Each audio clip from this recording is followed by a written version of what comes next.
Dyer's Daily. This is one of the very rare occasions where I talk about gaming on this show.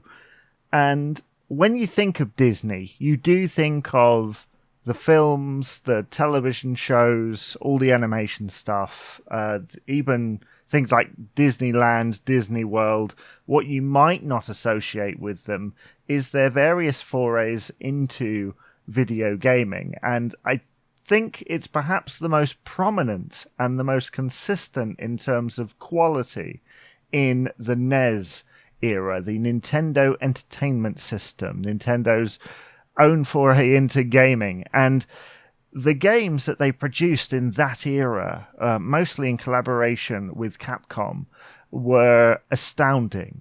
I'm thinking of games like Chip and Dale Rescue Rangers, DuckTales, even Tailspin to a much lesser extent.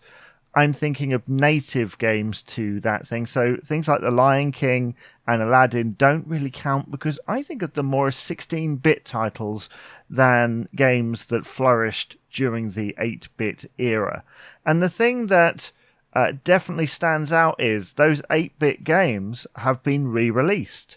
The two Chip and Dale games, the two DuckTales games, which are just as fun now as they were when they were first out there.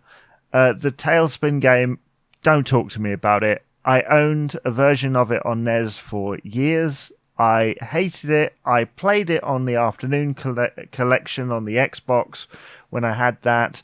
And, even with the rewind feature, I couldn't get on with it. But those platforming games are just astounding. And I think if you've got a modern console or a PC, do yourself a favor, buy the Disney Afternoon Collection, see what the NES gaming sphere in terms of Disney was all about. I will talk about the 16-bit era in another episode.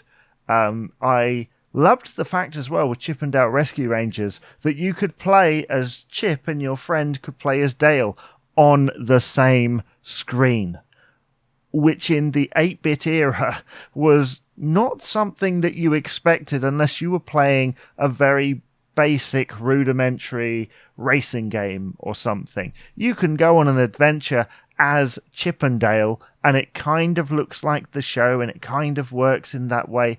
I love it. Go and check it out, because I don't think that era of Disney gaming has ever been bettered. Or has it? Dyer's Daily.